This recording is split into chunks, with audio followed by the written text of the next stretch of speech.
This call is now being recorded. This is Vigilante for Tell It Like a T.I. Is and reasonforrhymes.com, yourblackworld.net. What up, y'all? We know hip-hop and you don't stop. Hip-hop is some music that we've been listening to for years. It's not even 50 years old, really, technically. It's a little bit older, but not really. You know, from the masses' eyes, hip-hop is still young or it's middle-aged. But one thing that defines hip-hop is lyrics, having lyrical ability to paint a picture, having bar structure. That's the crevice of hip-hop as far as I'm concerned. Now, hip-hop has changed, become other different things, party song, simplistic lyrics. It's okay. You make good songs, you make good songs. But today, I have a legend, an icon. He's unknown, not, but he's unsung and he's hot. And what I mean by unknown, that it's unknown to the people that buy into commercial type of music. But he's unsung because when you hear this guy's music and how we're going to spotlight him, you understand that this is a hell of a lyricist that can hang with any rapper you put out there. Yeah, I'm saying that. What up, Str8jakkett? What's up, man? What's up? What's going on with you? But I need that intro. Oh yeah, yeah. I know your boy E Diggs will cut that up, but it's the truth though, man. I need that. I think that's gonna open up my live show. Let's do it, man. Because the thing is, bro, if you're into real hip hop, you have to respect lyrics. Also, music and all that stuff, but your bars, man. I mean, your bars. Before we even get to that point, let us know how you got into rapping, man. Well, in high school, I started out DJing. I was really trying to. I started out as a DJ, man. Okay.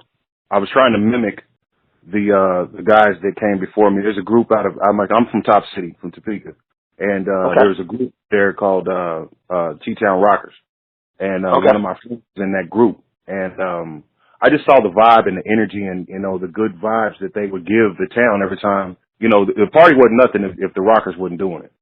So, I got off into DJing and I fell in love with DJing, and I started a group in high school, and then, after high school, I kept DJing, and I started another group. I never wanted to be the frontman. I never wanted to rap. And the guys that I had picked to rap in this group, had other issues that they had to go deal with, so I was kind of forced into, rapping to a certain degree. One day I was harassed by the police. A couple of friends of mine, we got pulled over and pulled into a situation, and the policeman tried to blame us for something and tried to set us up and everything. And I was so frustrated. And this was also at the time, 'cause I wrote my first rhyme in '89. This was at the time when NW had dropped F the Police. And at that time, without Cube and him writing that song, I wouldn't have the idea to do it, but my first rhyme was about the police, and I wrote that, and from there it's been a rap. That's literally. Yeah. Literally. So can you remember some bars from that? Man, I can't. And I know every time I tell the story, people ask me, I cannot remember one, but I can't remember a word from it, man. I mean, I just went into a blind fury. I don't think the verses, they weren't 16s. I think they were like 24s. The hook was like, 10 bars, 12 bars. I just went for what I knew, at the time. Okay, now you as over the years you've performed with some top lyrics. Who would you say? And I want to keep it on Str8jakkett, but I'm gonna veer off for a second. When you look at other lyricists, who would you say who's your top five? I can't do the top five. You can't? And no, I can't. I can't do a top five. I came, like I said, I started out DJing, and I am what I call one of the last true DJs, actual DJ. And at the time, we, when the music came out, it didn't matter what region you were from or, what city you represented or whatever. The music was hot. It was hot. So I feel cats from everywhere, from LA, New York to Atlanta to Chicago to Detroit. And I can't give you a top five because there's too many. There's too many. I mean, I could say all the Slaughterhouse right now and Redman, and that wouldn't be fair to Razzcast, Andre 3000 or Scarface. You see what I'm saying? So I can't give you a top 5. You know, I got a top 50. I get you on that, man. You know what I'm saying? Also, cannabis, man. Let's keep it real. Cannabis changed the whole format of rhyming when he first came out. People started getting real complex. Rakim and KRS One. I mean, you know, the list goes. You know, the list goes on. You're right. It's very subjective. So, as you started to become a DJ and then you transitioned to rap, what was the first album you did? Actually, it wasn't an album, man. We as Devious Minds, which is the group I started with Killer the Hun in 91. We performed live, and at the time we didn't have a producer, we didn't have beats, so you know, a lot of our live performances, like, you know, what we had a couple of little songs here that were original, that, you know, where we got the beats and we did them. It was Check the Kids from Kansas and Touch and Wreck. And we did that at Lassiter's house. And then, you know, we performed live for like 7 years, and we were compiling, you know, songs here and there. We ended up hooking up with SG, which is a legendary producer here in Kansas City. And I know he is. Yep. And that was through Jock Max. Jock Max hooked that up. You know, we met another legend thing. So we compiled songs, and we didn't. The first album, you know, it took us like 7, 8 years to put together, and that was the Devious Minds album, the $1 Million Broke Niggas. Yeah. Yep. And that came out in 2000. So yeah. So our thing was performing a live performance. Performing. Yeah, that's definitely that style is still here, but it's different now compared to how it used to be. You know, when you perform strictly live, you know, strictly no talking over the beats, just straight rhyming. You know what I'm saying? And that's a hard thing to do. People don't realize it's a hard thing to do, and it's probably much harder because of your complexity and your rhymes. I always, as I rap it myself, I'll be hearing some of your rhymes, like all my complex rhymes, I can't remember. I got Alzheimer's, man. I can't remember. It is, and I get that because I had been on stage and I've forgotten some lyrics, but you know, having a dope freestyle, you know, also helps with that. That's what I got. That's what I'm saying. That's what saved me. But people that know my song go, "Hey, Vince, that wasn't on the song." Well, hey, man. Right. But I feel, you know, some kind of way about that because I come from the 90s and I come from that live performance era where if people pay, you know, I don't care if it's $5, $10, $25, $35 to get into the show. This is it's a live show. So if you're going to rap over your lyrics, I mean, you know, I got to quote something that Dope said, this, you know, from Devious Minds. You might as well just, you know, get your CD and pop your CD in the box and just play the music. You know, I mean, it's a very controversial topic, what you're saying. You know, Bad Marlin definitely subscribe to you, but then they got other artists that say that, hey, man, you know, I think I guess for me, I'm down the middle with it. You know what I'm saying? Because I don't even like performing live no more, so you didn't got to worry about me doing it. You know, I don't really do live shows anymore. Back in the days when I was doing it, like during the time of Jock Max and all them, I was doing my thing. It was the fact of the matter is I knew that I practiced. I had time to practice on my lyrics, but me doing 1,000 other things, I can't, you know, remember half of the rhymes that I have and stuff like that. And then sometimes, you know how MCs buy beats from this person, you go to this studio, that studio shuts down, and you don't have a show disc. Right. You see what I'm saying? So it's certain fundamentals that we have to teach our young people first. Before, at least for me, I understand your position, but for me, because our young people had been taught it, I can't hold it against them. Because we go ahead.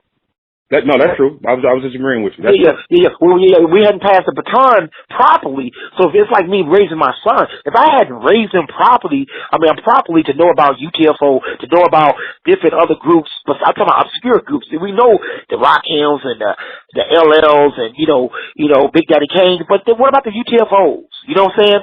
And you know, and what they contribute to hip hop that people just think is just Roxanne. But actually, we know that they was the first dancers for Houdini. You see what I'm saying? They, you know, they was one of the first ones to sing and use harmony inside the songs with 4/4. So those things, we don't teach them properly, then we can't expect them to do things properly. Because a lot of times, older rappers don't want to share the gift. You know, like you're dope. You're dope. As an MC, you're dope. So you're dope. So you don't mind share it, because it ain't gonna stop your potency as a rapper because you share it. Well, I feel like as you know, as a man first, with being being my age, and as I get older, and I'm still blessed to be here, it's a responsibility to share that information with the younger generation. I'm not supposed to hoard the information. I'm supposed to share it. You know what I'm saying? We're not supposed to walk around with this information and look at, a lot of young people and point fingers at them and complain about what they're doing. And we're not sharing the information. That doesn't make any sense. That's crazy. Why would you have information and not give it to them, but then complain about what they're doing? Well, you're not teaching them. You know what I'm saying? And what do you do? I agree. And that's why we did the Taylor Like a TIS show. But now let's get on Str8jakkett. I just want to let people know that Str8jakkett is well-rounded about things. I can see your passion. So let's talk about these new projects you got out. Let's talk about hooking up with another guy whose pen game is crazy. You matter of fact, everybody that on your project that I got, pen game is crazy. But Chino XL, man, another guy that's kind of unsung, that's a dope MC, man. Just tell us, this interview going to be about letting people know who Str8jakkett is. So I'm going to shut the hell up and let's talk Str8jakkett. All right. Well, we had an idea. My manager Jason was he mentioned Chino XL, and of course I've been a fan and a supporter of Chino for throughout the years. I think that he's a dope lyricist. He's an icon, a legend himself, and I'm like, sure. I mean, reach out to him. Let's see if he's willing to do it. Man, he was cool. Hollered at him. He said, hey, let's go. And basically worked on the track. We sent it to him. He sent his bars back, and we got on and got down through there. It was, it was a wonderful thing. Lyricists like that, what I've seen a lot of cats tend to do is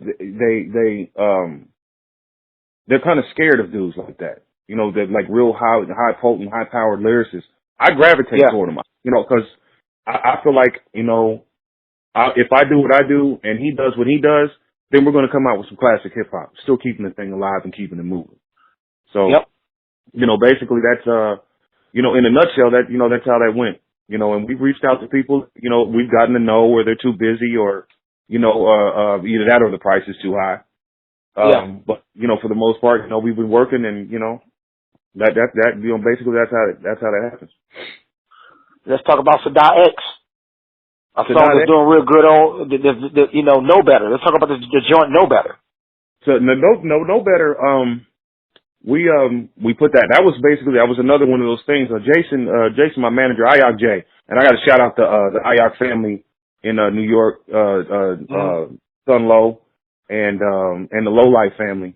They,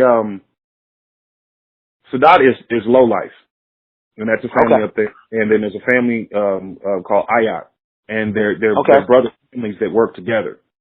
And my manager happens to be a general in Ayak and Low Life.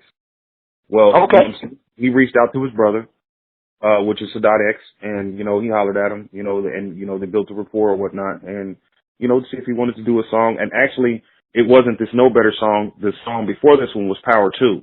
And he got on Power 2, and he did that, and then he reached out to him again for the Know Better for my project. And, he was more than willing to do it. Hey, send it over, blah, blah, blah. We did it, no problems. And, we knocked it out. Sadat is a class act, world class guy. Okay, let's get to Luck Kennedy, another lyricist. I'm just gonna name him out. Luck Kennedy. Luck Kennedy, man. I actually met that dude at the KC Cypher series. I did the episode 10, I think it was season 2 in 2014, and I met him there. And I didn't know I didn't know that he was on episode 9. I didn't know who he was. He didn't know who I was that day. And then, here about 6 months ago, the Popper, we were supposed to be working on a project together with the Popper, and the Popper introduced us. And, the Popper, and then, the Popper blew up, with this, I'm KC, he started doing his thing.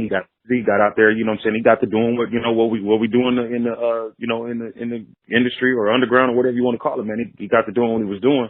So I reached out to Luck to get on, you know, on my project, and you know that took off from there. You know, we've been working together and you know, recording songs, and you know, we did a little video, and you know, just working. You know, I mean, we got a lot of stuff planned, you know, coming here in the future. So I would say be on the lookout for that. And you know, he's another lyricist that I gravitated towards. You know, I gravitate towards cat like that. I want to do music. I want to make songs. No doubt. So define Str8jakkett. I want the people to know what okay, when I say the word Str8jakkett, tell me what are you as an MC? I am I'm an MC. I like to call myself bilyrical, which means I could go either way. You know, I could go street, I could go lyric, moon, stars, quasars, I could go political, you know, subject. There's nothing I can't rap about. I can rap about the dot on the window. So, the Str8jakkett comes from, I'm a lyrical force used to restrain an out of control industry. Because that's what the Str8jakkett is. It's used to restrain an out of control person.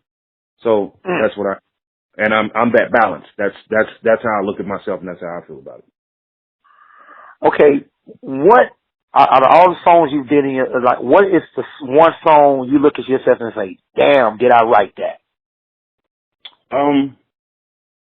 Honestly, there's, you know, after every project, there's a song like that, because I still keep trying to. I still don't think that I have, and I was just talking to Diggs about this, man. I haven't done my best work yet. I haven't written my best song yet. I haven't, you know. That's how I feel too. There's you know, I'm not there yet. I haven't done it, and I know it's coming. You know what I'm saying? I just haven't done it. So yeah. I can't say there's one song. I just, you know, there may be like one song per project that I could say, wow. You know, when I go back over and I listen to, like, the Str8jakkett album, I did a song called Corners. Okay. And I was, wow, you know, I couldn't believe it. I wrote that. And then on this popular Nobody, on there, I would say Jitters. The one with me and Fitz. Yeah. You know, when I go back over and I listen to it, or even System. Mm-hmm. You know, yeah. So for the crowd, because they're gonna get to know your music on this blocker thing that we're doing. We're gonna do a block with you too. So I want people to understand the block. I like to talk hip hop to people. So who are some of the artists you look up to then? How about that? If you say, wow, you know, this is a guy that I respect. Well, at the end of the day, you know, hands down, you know, for the people that know me, they know it's Redman. You know, off top. And I was lucky enough to get to cipher with the guy, actually talk to him, kick it with him in Topeka. Him and Keith Murray came and did a show in '95, and I was able to meet with him. And then a couple of months after that, we seen him in Miami at the How Can I Be Down, and you know, we got to kick it there and talk and whatnot. So Redman, of course, at the end of the day, he's at the top of my list. And then from there, it's, you know, just about, I can't name too many that I don't look up to. I mean, from, you know, from Scarface to Cube to E40 to Busta Rhymes to KRS-One to, you know, I mean, there's so many. Like I said, I couldn't come up with a top five. It's like there's a lot of them that I look up to, and DOS Effects and Big Daddy Kane and Naughty by Nature and Eminem and Twister, and you know, I mean, and I'm probably going to be one of the only MCs on your show to admittedly say and stand proud and say that I bumped Two Live Crew back in the day. I played that music. Yes, I did. I liked it. And I like Two Live Crew too. What you talking about? Yeah, you ain't on MC. Nah, man, move something, throw that D. Come on, you gotta remember, I was in Georgia, bro.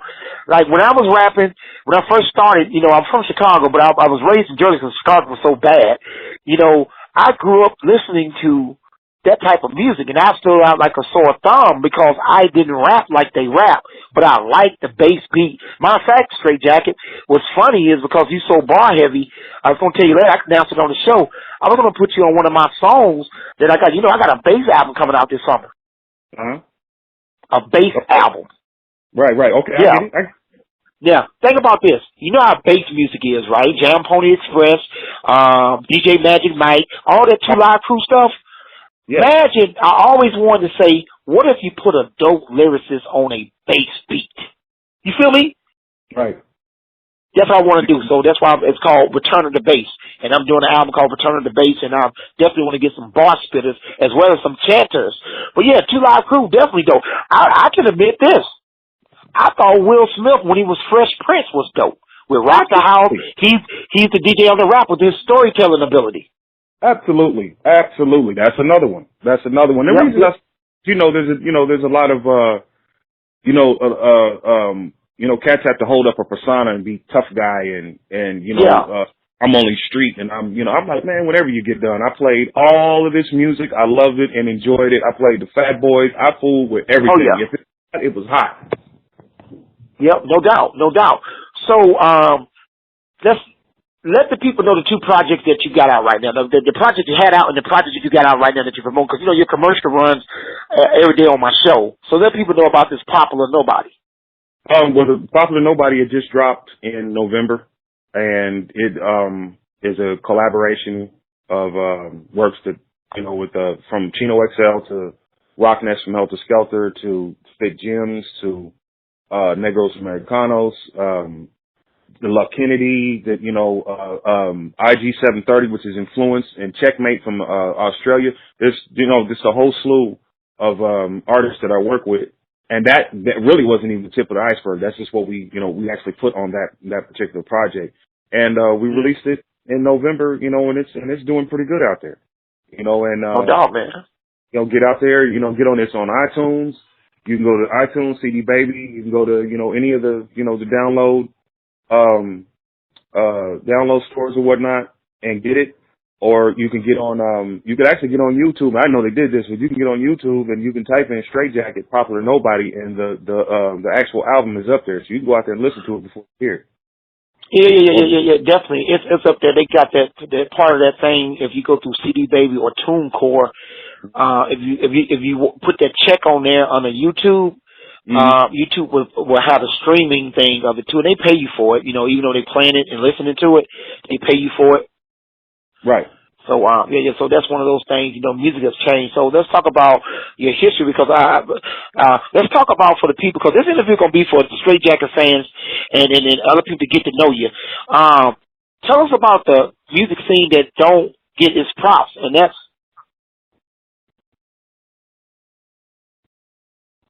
You said the music scene that doesn't get its props? Yeah, Top City music scene. Top City got a music scene. Well, in Kansas City and stuff, and because I can tell you when I came as a college student, the groups I knew about. So, but go ahead. The music scene. Well, actually, there was when I started back in the 90s, early 90s, in the music scene, and really in Topeka, there was a non-existent music scene. There was only so many artists, the rappers, and the reason, and I also, I kind of hold a little pride in that too, because I started when it wasn't popular to be a rapper, Exactly. I did passion of it, but there was a scene in Kansas City and Lawrenceville that we didn't know anything about. And through Flavor Pack, Jeremy McConnell, they heard a tape of ours and they pulled us into a show up in Kansas City. And in the West Bottoms, if I'm not mistaken, is where the first show we did for Flavor Pack. And then Bill Pyle at the time, he was running a promotion, or I think it was a promotion company, a promoter. He was a promoter, and he was bringing a lot of big acts in, and he had a company called Avalanche. And how we were able to open for MOP, DOS Effects, you name them, Digital Underground, and we that scene at that time. I mean, that's where we met. We met the Basement Chemist. I met Ilko actually outside of that, but the Basement Chemist, the veterans, the SGs, Jock Maxes, and Yeah. And it was love. They pulled, they pulled us in, and then the Basement Chemist was turned into / Heat Mob, because there was Heat Mob. Yep. The Heat Mob started running a weekly event at a club called Mardi Gras down in the Jazz District. And I think it was like 18th and Vine or 19th and Vine, somewhere like that. It was called Mardi Gras. And if you were an MC, rapper, whatever it was, you came through Mardi Gras at least once or twice. And everybody knew everybody. This is before tech blew up, and as the mega guy he is, Tech was there. There was just a whole slew, an array of people. Rich the Factor came through there. There was just a bunch of people there. So back then, it was an untapped market. Now, I don't really know what the scene necessarily looks like today because I don't get out as much. I'm old, so I'm not really out there to see what's really going on. You got some artists. You got some young artists that's trying to carry the torch. And what I've been doing with the music scene, with the radio station I have, and what we're gonna do with the award show, is reach out to some people down there because I remember the scene when I came to Emporia State. I went there to play basketball. I found a whole other life when I went down to Emporia, and Topeka was right up the street from Emporia. So that's kind of how I discovered some of the rappers. We probably could have been within each other and just didn't even know it. You know what I mean? And it's one of those type of things. But the Mardi Gras thing that you was talking about, I got footage of that where Calhoun and me and him did a set together doing that same show. Okay. So, everybody did go there. You're right about that. Everybody did go to that spot. I was there. That's probably where I saw you at then, because we were there. We were down there. Devious Minds. We were down there a lot. I remember Devious Minds. I know. I remember. That's what I said. That's how I knew the name. I said, "Oh, I remember Devious Minds." So I might go back and look at that tape now. It was on VHS. Yeah. Well, we might have been running around. We were running around in there somewhere. Yep. So, and that's the thing, man. But so, what do hip hop mean to you, Straight Jacket? Hip hop is a culture. And depending on who you're talking to, there are a lot of people saying that we don't have, a culture or hip hop anymore, and hip hop is dead. But hip hop is very much alive. What I feel that people are getting confused. You have rap, major corporations, major labels that are pushing commercial music. Hip hop, as on a whole, with the breakdance and graffiti DJing and emceeing, it's a culture, and you can't mix the two, even though the corporations try to. And and so people are saying that hip hop is dead because they don't hear it on the radio, they don't see it on the TV, or what they know or what they think is actual hip hop. But hip hop is alive. It's it's definitely alive. I love hip hop. I mean, I still write rhymes. I still make music. I'm still releasing projects. I still love to DJ. So it was a game changer for me because without hip hop, I don't know where I would have steered myself into in the late '80s and early '90s. So how do you feel about, like you say, this hip hop? Do you think it lacked because of the culture seeing that money could change it? Do you think money changed the culture of hip hop? The hunger of hip hop? I think money changed it. I think individuals changed it. Without going into political, because I can, honestly, I think if I give my honest opinion, man, I think this music has been weaponized to fill up prison. To fill up the penitentiaries. I think that's what is what they're doing, and personally, and this is my take on it, my metaphor. They take a bunch of BS, they put it on a plate, they sprinkle hip hop over it, and then they shove it back in the public's place and call it hip hop. Yep. And that's that's the not cool thing about it, because back in the day there was party music. Well, we had party music, and not all of the music in the 90s and the 80s was positive, and it was just uplifting and blase blah and everything like that. Now we have to keep it 100 1000 with ourselves. We had some knucklehead music too. We had some music that was not so right there and just ready for the youth to do whatever with it. But it's changed drastically to a point, like I said. I feel like especially commercial music, it's been weaponized. It's been weaponized to glorify the dope seller. Yep. And to put, you know, a lot of these young minds in a position of thinking, well, if I sell dope, then, you know, I can succeed. And that's not the case, because really that's, you know, it's all the trap. You know, it's been weaponized to the point where you have the dope seller looking at the dope user like they feel sorry for the dope user. And I feel sorry for both. Yeah, exactly.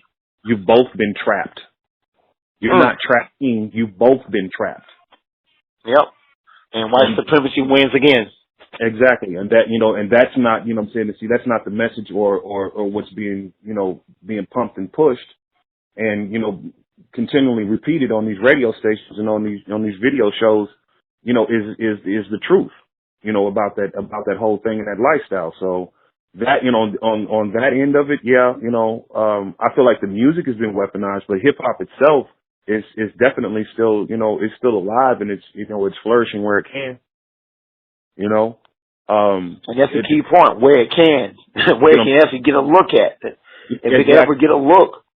But, you know, and here's the thing, hip hop will die if we stop making music, if we stop sharing information, if, you know, if we share the information and teach the youth, the next generations come in, it will die if we don't keep doing what we're doing. You know, we can't quit and say, okay, I throw in the towel. I can't take it if another radio song. Well, no, I mean, they're going to keep doing what they do because they own the stations, run those stations. That's where their money's coming from. But we have to keep doing what we're doing to keep hip hop alive and flourishing and moving to the next level and to the next step. Because, you know, even with me saying what I said, you know, there's still cats like Jay Electronica. Still cats like Kendrick, still cats like J. Cole, Drake. You know, a lot of people don't like Drake. I like Drake. And, you know, Drake's dope. There's still people out there, you know, and even me, you know, there's still cats out there doing, you know, what they're doing on the message side and Lupe Fiasco. Oh my God, they're dope. Yeah. Lupe. He's dope. But, you know, that are bringing in a message and they're actually trying to say something and, you know, trying to flip and trying to push the culture to the next level. And, you know, one thing I can say about hip hop, one thing that's been keeping hip hop alive on a large scale, on a major scale, is battle rap. Oh yeah, battle rap saves hip hop. Absolutely, it's saving it. It's saving it. Smack, King of the Dot. You know, I'm a big. You know, that's why I started off as a battle rapper. King of the Dot. I mean, Smack. These guys are getting millions of views. You know what I'm saying? For acapella battle rap. You know what I'm saying? That's subjective. You can say somebody won or not won. You know, real rappers know who won, but it's not even about metaphors, similes, and double entendre. And then they get a novice rapper the meaning of what a double entendre is. Right. You get to understand. You see a guy like B Magic. You know what I'm saying? And how he spit his double entendres all the time, his punchlines. You get to learn the terminology. Stuff when we was doing Str8jakkett, we didn't know what the term was. We just know we could do it. You see what I'm saying?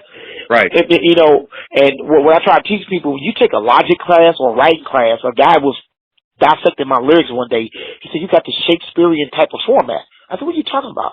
And he told me how I was rapping. He said, how you rapping is this. He said, if you knew what you was writing, it's like, he made the example of a guy playing music by ear. Now, take that guy who played by ear and give him theory. Oh, my God, you got a hell of a musician. Absolutely. You know, and writing stuff like that. But what we would do, you know, back in the day is not knowing what we're doing because of the natural ability of us and what we know about wordplay. Man, I used to take rappers, man, some rappers that got names around here now, and they used to come to my place, and we would play horse. Remember how you play horse in the backyard in basketball? Yeah. We'll play horse with rhymes. Like, I'll say something like, you know, hypothetical, medical, boom. You got to make it rhyme right then and there. Within 2 seconds, if you don't make it rhyme, you get a letter. Right. Then you start over. So we had a cipher of people playing horse with lyrics. Right. Yeah. And learning things.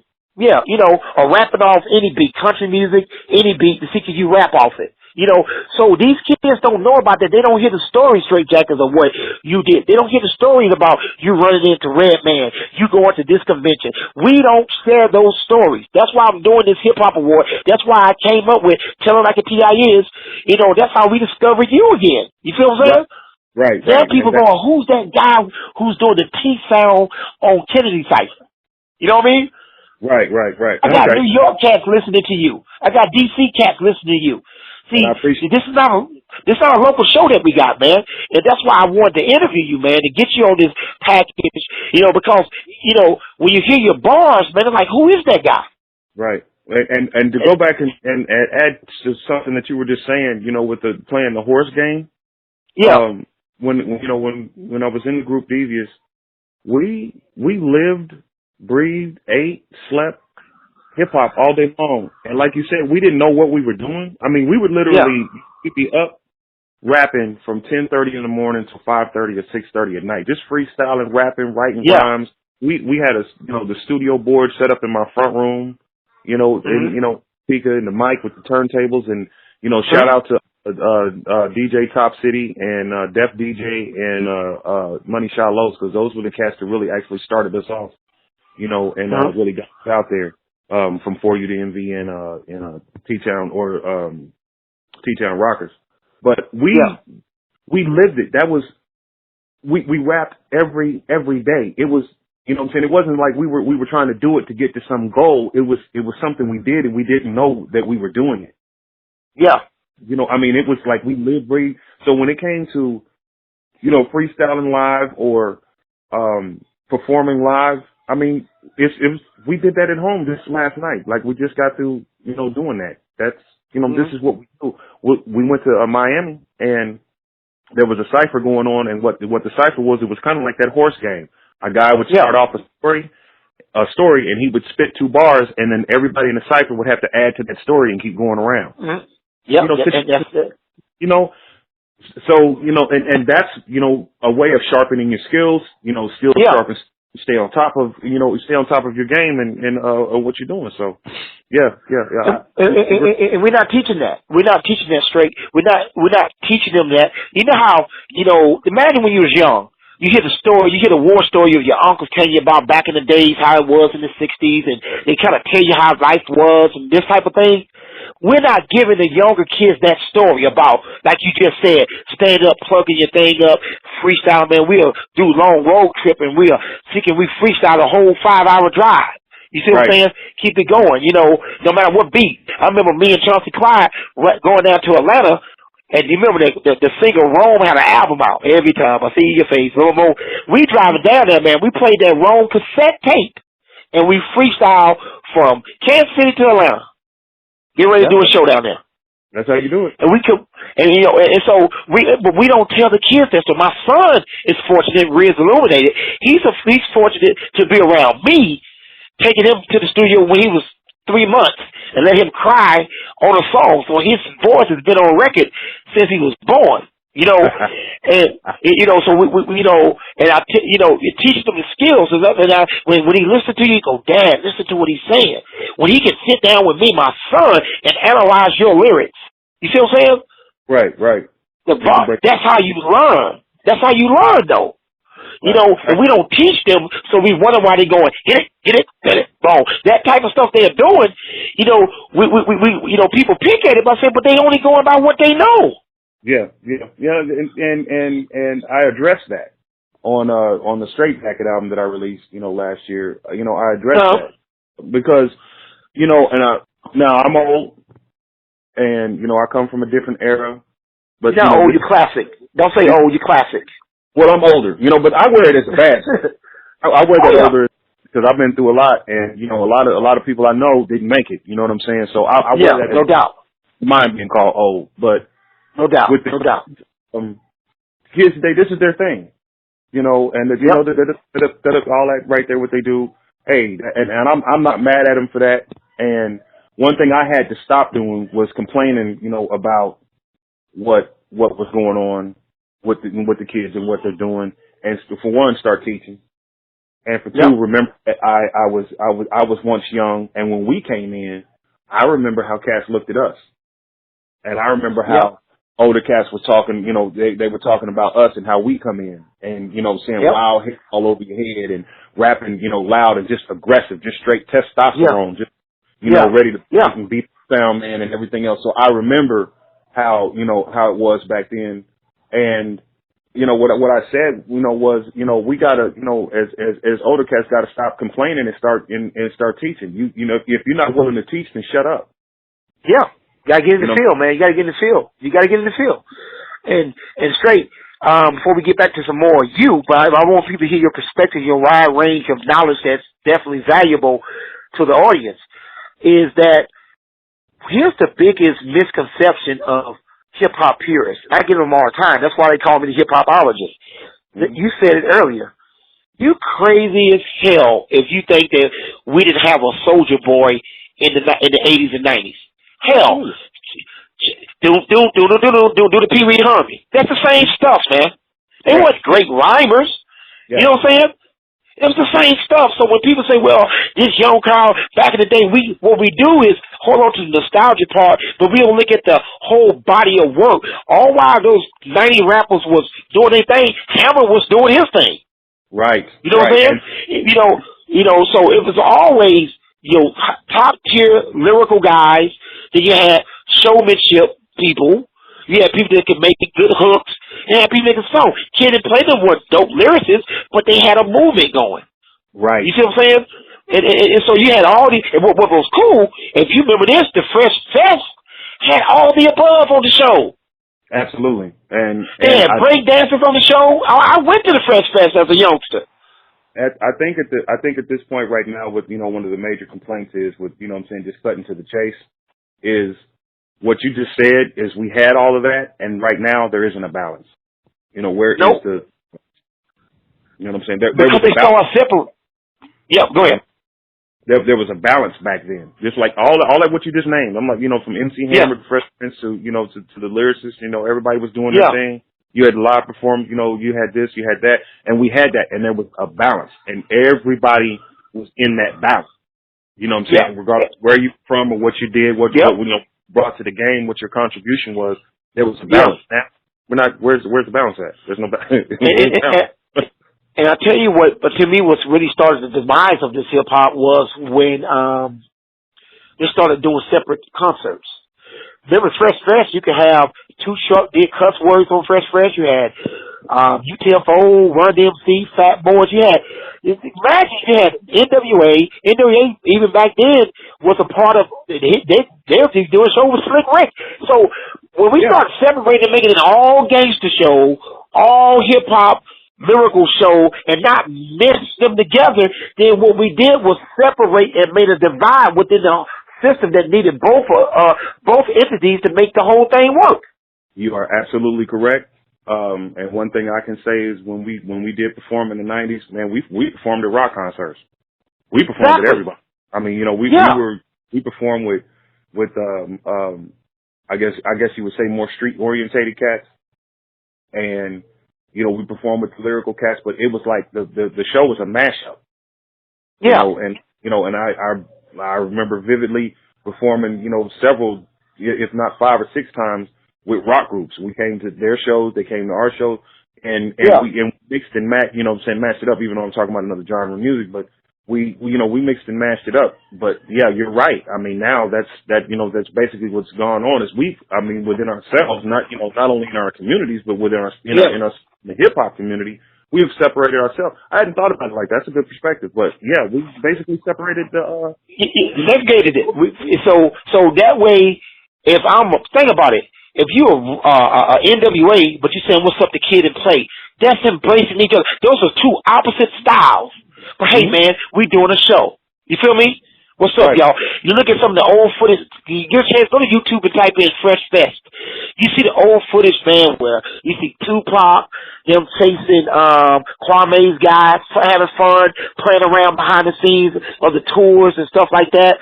And, man, it's amazing. Not necessarily the Fresh Fest, but with Tupac, but I'm talking about other tours where you had that mesh of NWA, Digital Underground, LL Cool J, all these guys. I remember LL Cool J Nitro Tour. Had all kinds of different other guys along with him. You see what I'm saying? Right. That's why. And what it did was, go ahead. No, that's why it's not a shocker when when I look at Snoop show that he has, or I look at other interviews, interviews on other other shows, not to be mentioned. it's not shocking to me to know that a Melly Mel knew an Ice-T. Exactly. Not shocking, you know what I'm saying, to me to know that this community, you know what I'm saying, people of Cypress Hill to Redman to, you know, Eric Sermon and, you know, just the ties that they had through, you know, Atlanta. Because it was, you know, it was a community. They were, you know, they were together. There was a balance. There was a balance, man. There, you know, there was a balance that didn't exist today. Big time balance, man. What's the label that Common was on? Before he, I can't think of the first of them. Those guys all Relativity Records. Yeah, They all hung together, man. You know, in the back of the '90s, I did some things with Mercury Records as well as Jive RCA. People remember that there used to be a Jive office in Chicago. Okay. No, I didn't. A lot of people, yeah. So it's like one of those. I remember going up into the office of Jive RCA up in Chicago. You know, trying to work out a deal there. You know what I'm saying? Then of course it closed. They shut that office down. You know what I'm saying? Right. But it's just one of those things, man, that when you look at hip hop, we got the formula, man. We can change them through your music, your work ethic. Look at your work ethic. A lot of people would see how you structure your rhymes and they get intimidated. Like if you do a show with me and you're dope like that, I think people are afraid to match because it's this guy. Back then, they didn't care. Everybody from the people that opened up, Redman, you talked about it, when they opened up for DMX and Jay-Z, him and Method Man, it would be like, hardly nobody in the crowd, but they still rocked the show. You know what I mean? Right. It was all about rocking the live show back then. I remember one of my lines used to be, back in the days, I heard you can flow, but can you rock a live band show? You know what I'm saying? That used to be my thing when I cared about doing shows. Right. But I stopped doing it. You know, every now and then I go out there and, do something. My son on the joint, and every now and then I do something because I got 13 albums, man, so I never stopped. That's the one thing about me. I've never stopped at MC. I got 13 albums. Exactly. So my grind is really harder than theirs. I'm trying to tell. That's why we did the show straight, as people can discover people, like rediscover who you are. You know what I'm saying? So, okay. So where can they find you at, brother? Where can they find Str8jakkett at? If they're trying to get your music, want to get more in touch with you. You can find you can find the music on iTunes, like I said before, CD Baby. That's where we're releasing everything. I do have a website, Str8jakkett.net. And I'm on YouTube, on the Facebook. I'm on Instagram and whatnot. Just type in STR 8 JAKKETT Str8jakkett, and everything will come up. Any future projects coming up? I'm actually sitting on 2 albums right now. And, I'm sitting on the Middle Finger Mentality, and then I got Blackball that's going to drop behind that. And then I have another album after that called Couch Time. I'm working on a project with Killer the Hun, Mental Patients, and I'm working on another project with a guy out of Austria named Tom Geese. And that we haven't even named yet, but we're the songs are pretty much done, and we're going to be dropping also. All that's going to drop this year. All of that. Okay. The international. I said the international connection is dope. I got some guys called Central Pieces out of Yoruba that I'm doing some projects with. I've been doing some projects with them for a while now, man. They out of Yoruba, man. They hip hop overseas is flourishing. You know what's funny? You say about the guys that you're doing overseas and stuff, is that it's almost like the overseas people are still in the 90s because they embrace that part of hip hop way more than they do the gangster and all that stuff. It's like they're living the 90s right now. Well, here's the thing. There's the shift in the balance that we've lost here hasn't left there, because they like Future, they like Fetty Wap, they They like these guys, they like what they do, but they also have a respect for Str8jakkett, or a Vigilante, Redman. The balance hasn't left there. We gotta get it back. Oh, but here we don't have the balance. So, and for what we do, with the lyricism and, everything else, it's definitely more appreciated over there because that's where the balance is. They could it is, and they balanced it very well. So, it's a wonderful thing, to be able to work with, people overseas. I've got, songs out of Europe and Japan and, Australia and, so on and so forth. So, it's you know, and I can't wait to get over there because I've never been out of country before. So you know, that's like one of my next steps. So that's dope, man. Think about from where we came from in the time of music, you know, back in the days. Would you ever thought, Str8jakkett, that it would be like it is now? Let's move all the negative stuff out the way. From the time when you had your cassette tape and records, and and the CD used to come in a big tall ass case. Did you ever think hip hop would do this? Or be this good? No. Honestly, no. I didn't know where it was going, and I was looking at a map to try to find out where it was going. I was enjoying it. I lived in the moment, and still, had many moments, and I'm in a moment now, and plan on having many more. So no, I had no idea. no idea. No. I remember, man, from a nostalgia standpoint, I remember when, the internet came out technically, to everybody else, unless you was real rich, in 1995. I remember me, Karis One, and Mystical was one of the first ones to be featured on Disc Makers. Okay. Inside of, remember Disc Maker, the magazine, you made your own CDs and stuff like, Disc Maker makes a lot of people's music products, independent. And I've had one of the first, there used to be a thing called MP3.com, bro. When MP3 first came out. I was there, and so was Devious Minds. Absolutely. I know exactly. Yeah. I remember. See, that's what I'm saying. I remember. And they actually had me on there, not only for, if you look in the book, it had my cassette tape. I was under a different name then. I wasn't Vigilante. I was JAZZ. I had an album called Open Season. It was a cassette tape that they designed for me and used it as a commercial. But when you wanted to buy this CD, it was called Damn CD, a digital something CD that you could buy. It was an MP3, and we had these little corny ass enhanced. Remember, CDs started being enhanced where you put it in your computer and other things pop up out the CD. I was always on top of the technology, man, and still am. And like I say, man, it was a pleasure to sit with you, man, and talk about your music and stuff. And when we do the spotlight, they're going to really hear your music, man, hear what it's all about, man. I'm glad that you got on the show, man. And like I say, man, I saw one of your ciphers.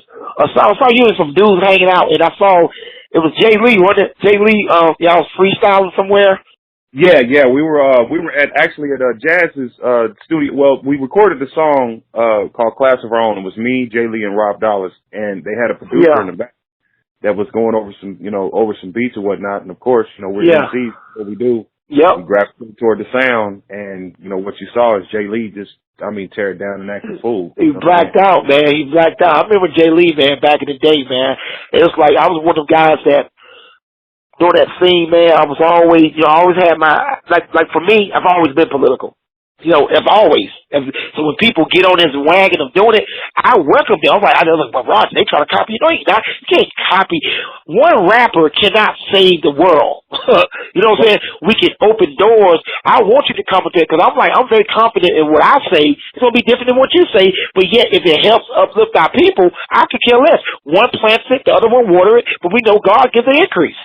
Absolutely. Yeah, so that's the thing, Str8jakkett. Well, definitely, man, we're going to get you on this artist spotlight, man, and we're going to push your music, and you're welcome to come on this show anytime you want, man. You got the pass, bro. You got the classic pass. I know you wear the older name as a badge, but I'm going to call you classic. You know what I'm saying? Because classic doesn't get old. It appreciates. You feel me? I love it. I appreciate you. No doubt. I appreciate no problem, man. And we're gonna put this thing out, man. Any shouts out before we wipe out this interview? Man, I gotta shout out my DJ E Diggs. I know he's gonna say something. And Diggs. And I gotta shout out General J. I gotta shout out DJ Cut. Pedro Pockets, Randy, Killer the Hun, all the Devious supporters, all the Str8jakkett supporters, just everybody that supports and is still listening to music and is still appreciating it and loves the contributions. That's what I do it for. If you're listening, I make it. No doubt, man. To tell it like it is show, and shout out Vigilante and El Gotti, the what is it, the not 888, You know, I Yeah, appreciate not anything. I got it. Oh yeah, man. Oh yeah, you definitely been on there. So that's what it is, man. E Diggs, what's up, man? And thank you, bro, for the dope intro to everybody here. So they hear you every day, regardless. I appreciate that too, and I want to shout out Luck Kennedy too. I want to shout out my man Luck. Oh yeah, JFK baby, Luck Kennedy, man, definitely, man. Kennedy Cipher, man, dope song, bro. Definitely, man. Actually, that song went #1, did it? I'm telling you like it is. Did it? I don't know. Did it? One of y'all, yeah, because it went #1. Yes, it did. It was either no, it was yours. It's the one that he's on with you. Oh, you talking about what's the name of it? God dang it! Yeah, I can't. It wasn't Kennedy Cipher wasn't the one that went #1. Kennedy Cipher did go to like #3, but it was the one that he's on there with you. Right, and it's called Straight something. I can't remember what. Yeah, it's dope though. It's fire. It was #1. It was #1.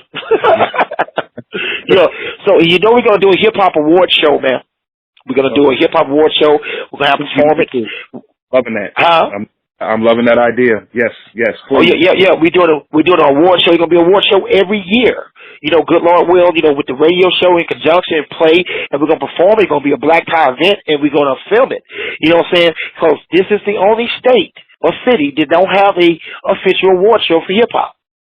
Yep, man, we need it. And we're going to do an icon award, too, shop. We're going to do a legend award shop, honorary. This is going to be the first honorary of legends in Kansas. Man, tell me what you want me to do about it. I'm there. Okay. Oh, yeah, you definitely there, but because you wanted the nominees for Icon Award. I appreciate that. We're doing that, representing Topeka, and I'm trying to connect with people in Lawrence to kind of get wherever their movement was too, because I'm really trying to, because in Wichita too, because I remember going to Employer, I hung out with a number of Wichita MCs down there, man. Battle with guys that was neighborhood Crips, insane Crips. The peace thing we had was hip hop. They was gangbangers, but they love rap. You go down to Wichita, man. See if you can look up a cat named LSD. There's LSD, dude, okay. Man, that dude LSD out of Wichita. He rapped. He made his own beats. He produced his own music. This dude was like a Paris, but not the political. You know what I'm saying? Like the political side, but he was incredible. Dude is incredible. You get older. He can tell you who the MC. Because I remember the Burris brothers. It's the Burris brothers back in the day. Burris, Burris brothers back there. I used to hang out with a bunch of cats, man. I used to freestyle with them and stuff. This is '90s, man, early '90s, man. So I definitely want to get that because I want to get somebody from Wichita to be representative of the show because we want to. Because if we start this now, bro, down the road when we really get old, there's a precedent set for the future to go by, where they'll want to be on the award show, they'll want to be a legend, an icon, and guess what we have? We really have a music scene that respects. If we don't talk about this now, I feel it straight. If I don't get this put down on paper now, it'll be like a myth, like it never happened. Right, and I love the fact that you know what I'm saying, how you're doing it, and you have the balance. There is a balance in the whole thing. Balance, yes. Do a award show because the world needs to know, and then we also need to recognize each other. They're not just two top rappers that are coming out of this area. This area is full of talent. It is full of talent. And dope DJs. We got a DJ award coming too, man. I know Jock Max. I mean, it's all kinds of matter of fact, me and Jock just did something at Avila University. Absolutely. Yeah, we just did something at Avila University.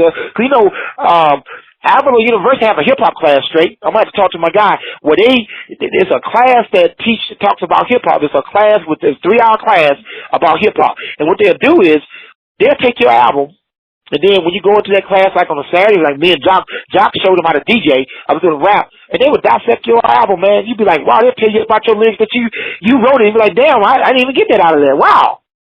Great.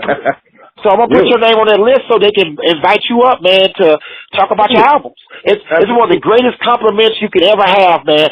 And the thing is, the class is white, black, overseas people that take this class on Saturdays, man, and they talk about nothing about hip-hop, the history of hip-hop, and the artists, and they dissect your lyrics. It's the greatest feeling you can ever get, man.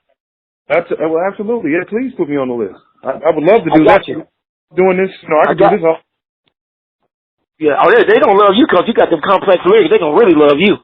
Trust me, they gonna love you.